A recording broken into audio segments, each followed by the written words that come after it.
What's up, everybody? Ben Raza and Matt Gajeski here, and we are back with another edition of Monday Night Football Best Bets Breakdown. We're going to find some player props, we're going to find some sides, maybe some totals for the Seattle Seahawks Washington football team matchup. Matt, I mean, these are two teams like I feel like all the NFL these days. It's very difficult to decipher, are they contenders? Are they vying for a top pick in the draft because they're no good? And we kind of see that in the spread here. Looking at the game before we dive into our picks, Seahawks are a 1-point road favorite. So we're expecting a very, very close game here. And I just want to ask you, before we dive into your actual picks, when you see the matchup, does anything come out? Does anything stand out? For the matchup, I think you're dealing with a Seattle team that's still pretty significantly underrated. I actually like the total in this game more than the sides, but if I was betting a side, it would be Seattle. They've been underperforming a bit, part of that because of Russell Wilson's injury. But then you look at some of the inefficiency they played with of late, even with Russell Wilson returning. I mean, you had Green Bay. That game ended up being a very sleepy game overall, but 2 red zone interceptions for Russell Wilson. You look to like some positive regression there. If those are 2 touchdowns, that game is even more close to like the shootout we projected than the sleeper that ended up being. And last week against the Cardinals, you have a Seattle team that was moving the ball somewhat well. They just couldn't convert on meaningful downs. They were 2 for 10 on third downs. And obviously against a team like Arizona, that's never going to cut it. Even with the Arizona down their starting quarterback, we know how talented of a roster that is. You can't go 2 of 10 on third downs overall and get there. But ultimately with Seattle, they still have Metcalf. They still have Lockett to work with Wilson. I'm not really concerned about the injuries in the run game. They've been able to plug in backups 1 for 1 in replacement for Chris Carson and now Rashad Penny. So I think it's still kind of the status quo, and we have a large sample of Seattle's offense being really efficient. So I'm just expecting a lot of positive regression from the Seattle side. Yeah, I'm kind of with you. You mentioned we're going to talk about some of those skill position players in depth. And Seattle obviously has struggled at times, but when you break it down and you look, I don't think it's that they can't look like the old Seattle teams in spurts, maybe not sustained, and they play in a very difficult division.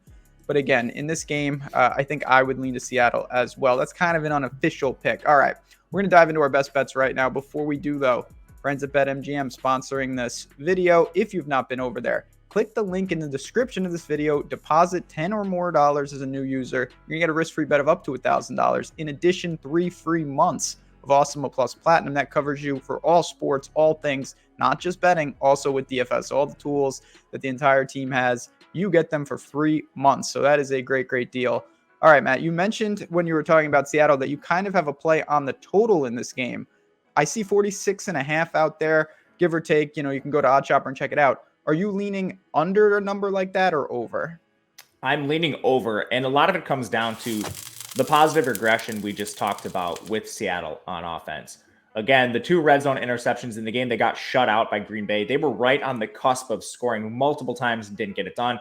The red zone inefficiency against Arizona and ended up what also was a sleepy game, partially because of Arizona playing with their backup quarterback. And then they have the sample where they just didn't have Russell Wilson. So you can expect some positive regression there. And then you're dealing with a defense which has been better of late. But at the same time, you're talking about a 7-point game against Jacksonville. That's points allowed. I mean, that looks great, but every game prior to that, they allowed at least 23 points aside from their opener. So 21 points, excuse me. So you're talking about a defense which has been very giving. Heineke's been able to move the ball a bit for Washington. They're expected to return some playmakers tonight in Logan Thomas and Curtis Samuel. I think just with overall positive regression expected on both sides, this could eclipse the total. I'm with you. We are definitely in sync there. So I have no complaints. And it honestly leads me to my one of my favorite props of the day. It's on the Seattle side, but it isn't over. And I feel like most of the things I'm going to bet in this game are going to be over numbers, over in the game, points to be put up. I'm going to go to the outside with Tyler Lockett. Got receiving yards for him at 61.5, and I do think he goes over here. You can go to Metcalf. You could even go to Russell Wilson if you want to, but I think that Lockett is the guy I feel most confident in. Has a good game here. Obviously, Washington up front has suffered some major losses, but this is just a secondary that's been pretty bad all year, allowing 7.4 yards per pass attempt. That's 28th in the league. And then I just want to go back a little bit. I'm not saying everything in Seattle is fine because it's not. But Russell Wilson, he's come back for 2 weeks at Green Bay and Arizona. Obviously, they did not look good. if you look at the passing stats, Arizona and Green Bay are both top 5 in passing yards allowed per attempt. They haven't been the easiest spots, and I know that Seattle should have looked better, but this is by far the best matchup of the 3 games that Russell Wilson will have played since returning. So I think that he is primed for a big, big game. And when he has a big game, obviously the alphas on the outside have a big game. Lockett is the type of guy, if the targets are there, all it takes is a couple. He's a burner. He had a 48-yard reception against Arizona. He's got 260-plus yard receptions early in the year. It doesn't take much. So from volume, from efficiency, over 61.5, one of my favorite plays on the board tonight. Yeah, I love that one. And I think if you're somebody that doesn't have access to all the books, you could play around with this. I think hand in hand, you could look at the receptions over. Yep. I prefer the yardage, so I'm with you. But I think you could take Lockett a lot of different ways, depending on what you have available to you in your particular location. But based on everything we talked about earlier with the game environment, we're in lockstep on Lockett.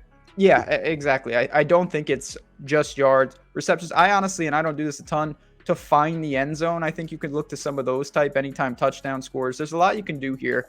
But if Seattle is going to win the game, I do think it's not just going to be a wildly unbalanced passing attack. And I did go to Odd Shopper this morning, and I sorted by expected ROI. And the running backs actually come up with the best edges in terms of our algorithms and whatnot. So I want to ask you about Alex Collins specifically, because he is the guy that stands out the most. He's got a rushing yards prop of 44.5.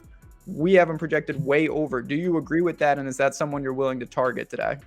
Yeah, I am willing to target.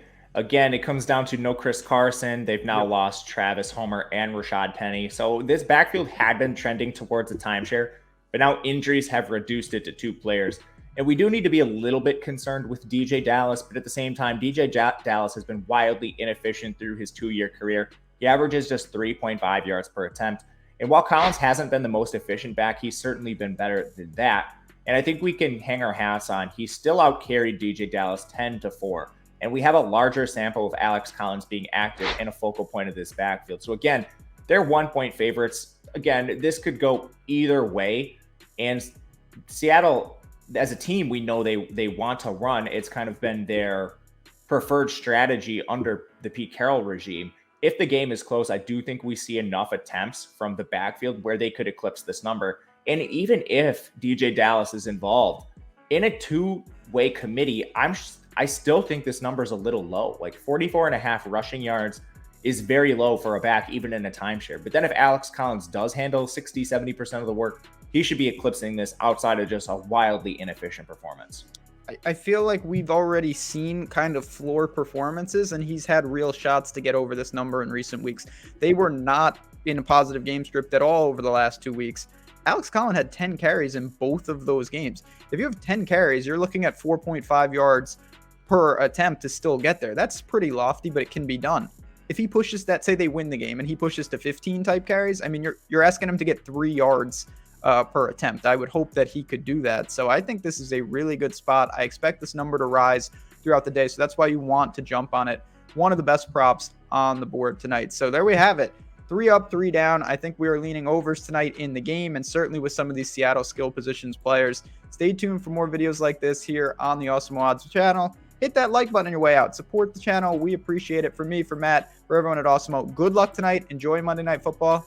We'll talk to you guys soon.